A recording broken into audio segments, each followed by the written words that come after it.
मुझे एहसास होता है कि ये काम नहीं करना चाहिए था।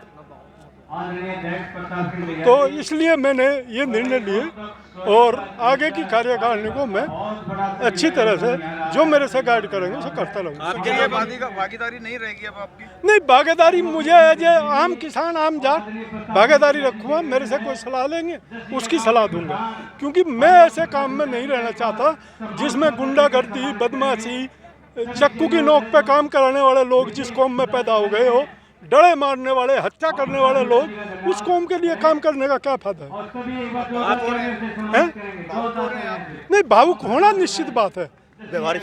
कोई आदमी 15 साल काम करे, अपना व्यापार ठप कर ले, अपने बच्चों को ना समय दे पाए, उस आदमी के लिए भी, उन नेताओं के लिए, चौधरी छोटूराम की औलाद के लिए, उनके परिवार के लिए, देवीलाल के परिवार के लिए, चरण सिंह के परिवार के लिए, ये तमाम ऐसे काम है। ये मेरे लिए नहीं है। ये दुर्भाग्य है आज इस कौम का। जो आदमी इनके लिए रिजाइन करता है उस आदमी के साथ भी खड़े नहीं होते। जो आदमी इनकी भाषा बोलता है उनके साथ भी खड़े नहीं होते।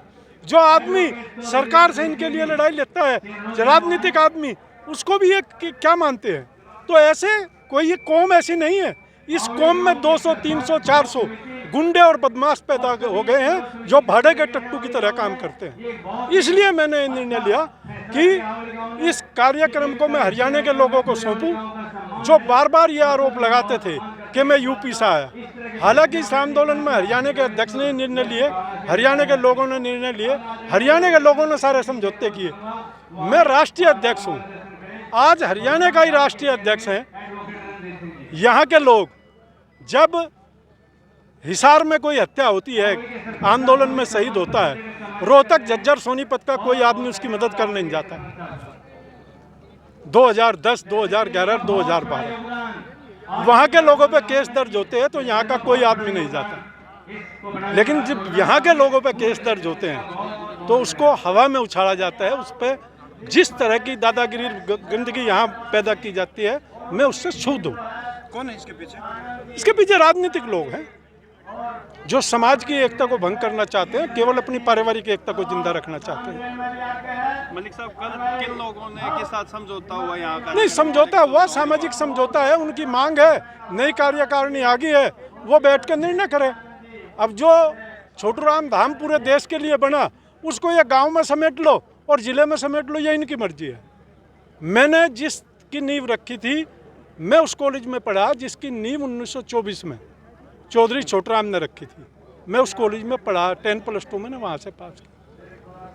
तो मुझे ये था कि जो कौम गौशाला और धर्मशालाओं पे और राजनीतिक चरणों में पहुँच गई है, क्या वो छोटूराम को मानेगी? इसलिए मैंने इसका नाम भी छोटूराम धाम दिया कि एक श्रद्धा देश में उत्पन्न हो। उनके अनुयायी तमाम, आज जम्मू कश्मीर से लोग आए हुए, आज पंजाब से लोग आए हुए, आज मध्य प्रदेश से लोग आए हुए, और ये यहाँ धमकियाँ देते हैं, बंद कर देंगे, होने नहीं देंगे। कार्यक्रम किस तरह की राजनीति चल रही है? किस चीज से एतराज था यहाँ? नहीं, पता नहीं किस चीज़ से ऐतराज है। निजी एजेंडा है सबका, अपना एजेंडा है। इसको 6 महीने बाद सब एजेंडों का खुलासा करूँगा, किताब भी लिखूँगा, राजनीतिक लोगों को के सामने उनके चरित्र बताऊंगा कि उन्होंने इस कौम के साथ क्या किया, और जिन्होंने भला किया उन राजनीतिक लोगों का धन्यवाद भी करूंगा। क्योंकि अगर मैं अब किसी का धन्यवाद करता तो कहते उससे खरीदा गया होगा, उससे बिका होगा। इस आंदोलन में राजनीतिक लोगों ने मदद भी की, इस आंदोलन में राजनीतिक लोगों ने टांग भी खींची। 2011 का आरक्षण 2014 में कौन जिम्मेदार था? केंद्र सरकार के साथ समझौता हो गया 11 में, 6 महीने में कानून चेंज हो गया और आरक्षण 2014 में मिला। हमारे ही नेता जिम्मेदार थे। आरोप ये लग रहे हैं कि जिस काम के लिए पैसा इकट्ठा हुआ उस पर लगाया नहीं गया। किस काम के लिए पैसा इकट्ठा हुआ? पैसा इकट्ठा हुआ धरनों पे खाने के लिए। उस पैसे में से आधे से ज़्यादा पैसा शहीदों को, घायलों को और जेल में रहने वालों को दिया गया। हर जिले का रिकॉर्ड है, हर जिले में वकीलों ने फ्री मदद करी, रिकॉर्ड है।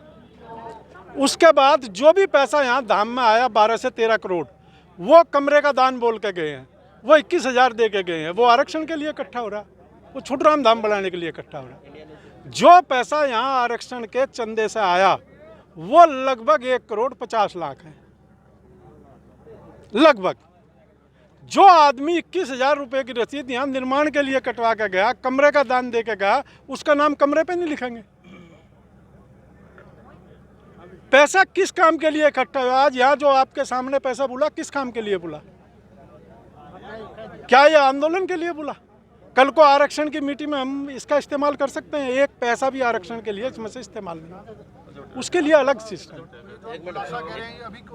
नहीं करेंगे। अभी मैं पद से मुक्त हुआ हूँ, मैं रिलीफ कर लूँ, घूम लूँ, अपनी कौम में जा लूँ, अपने घर बैठ लूँ, आराम कर लूँ, फोन और आरक्षण से 6 महीने दूर रह लूँ, उसके बाद मैंने सब कुछ अपने घर से खोया, सब कुछ, अपने बच्चों का समय खोया।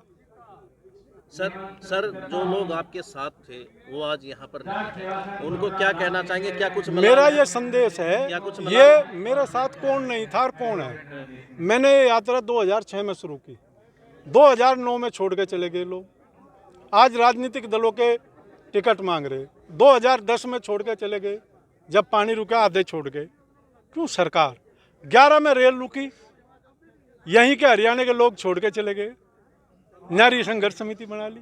12 में रुकी, 12 में रेल रुकी, 12 में नारी संघर्ष समिति बन गई। 16-17 में आंदोलन, 16 का आंदोलन मेरे नाम मत दिया गया, झूठा आंदोलन मेरे नाम मत दिया गया। कल मैंने कहा रात यहाँ मैं था, जिन लोगों ने आंदोलन किया उन्हीं लोगों पर मुकदमे हैं। कुछ मलाल है सर? किसका मलाल है? कौम में झूठ बोलने का मलाल है कि आदमी सरेआम पब्लिक में झूठ बोलता है, इस चीज का मलाल है। कसम खा के झूठ बोलता है, इस चीज का मलाल है। जाट आरक्षण की रणनीति जो है ये अभी करेंगे घोषणा, कार्यकारिणी अधिकृत होगी, वो विद साहब से मिली थी। विद साहब ने 19 तारीख को कोर्ट में रखने का आश्वासन दिया था और वो सरकार से निरंतर बात करनी पड़ेगी। आज किसान क्यों जा रहे बॉर्डर पे? इसलिए जा रहे कि सरकार बात करे। अगर सरकार से बात नहीं करेंगे, लठों से कोई मांग पूरी नहीं होगी। 2016 में जो हुआ उसका फैसला भी 21 में इन्हीं लोगों ने किया, यशपाल मलिक नहीं था। आज उनको पकड़ के नहीं ला रही है जिन्होंने 16 का फैसला किया था। 17 के फैसले में तो नौकरी मिली, शहीदों को सम्मान मिला, घायलों को पैसा मिला। 2000 के करीब केस वापसी हुए 17 के फैसले का। हाथी लिकड़ गया, पूंछ दबी रहेगी, उस पूंछ पे गालियां दे रहे हैं। आपको गालियां दे रहे हैं, फिर भी वापस बार बार आ रहे हैं आप। मैं इसलिए आ रहा कि मैंने ये काम शुरू किया, अपने जीवन का महत्वपूर्ण समय खोया। मैं इसलिए आ रहा कि मैंने अपने जीवन का महत्वपूर्ण समय, जो लोग गरीब हैं, जो लोग जाट समाज के जरूरतमंद है, मैं उनके लिए लड़ाई लड़ रहा। इन गुंडे बदमाशों के लिए लड़ाई नहीं लड़ रहा।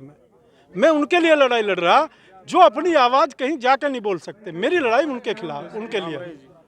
एसबीसी के कैंडिडेट है, इस हरियाणा में कितना बड़ा दुर्भाग्य है। ईबीसी की ज्वाइनिंग होगी, एक ही साथ 2 आरक्षण मिले, एसबीसी की ज्वाइनिंग नहीं। हम सारे नेताओं से मिल लिए, कुछ जाट नेता बोलने को तैयार नहीं। अगर आपकी नीयत इतनी साफ है तो इतने सारे इल्जाम किस लिए हैं? भैया इल्जाम तो नीयत साफ पे ही तो लगेंगे। नीयत बेईमान पे कौन इल्जाम लगा रहा? आज छोटू राम जी ने क्या कहा था कि जिस दिन अखबार मेरे खिलाफ लिखना शुरू कर दे, जिस दिन लोग चुप बैठ जाए, समझना मैं भ्रष्ट हो गया। आज छापे किसके पड़ रहे? जो सरकार की मदद नहीं करेगा। आज मेरे ऊपर हमला क्यों हो रहा? मुख्यमंत्री ने खुलेआम 200 लोगों के बीच में कहा कि समान में आपके ऊपर जो हमला करा था उसको लेकर 3 जाट नेता आए थे मेरे पास। बताओ क्या नाम लूं मैं आपको? मुख्यमंत्री ने 200 आदमी हरियाणा के बीच में कहा। तो इसको साजिशें यही है। मैं छोड़ कर नहीं जा रहा हूं। मैं जिम्मेदारी 15 साल करके दूसरे को से सम्मान दे के जा रहा हूं। और जब बुलाएंगे आऊंगा, और जब कहेंगे कौम के लिए खड़ा हुआ। न किसी बदमाश से डरता, न किसी नेता से डरता, न किसी सरकार से डरता।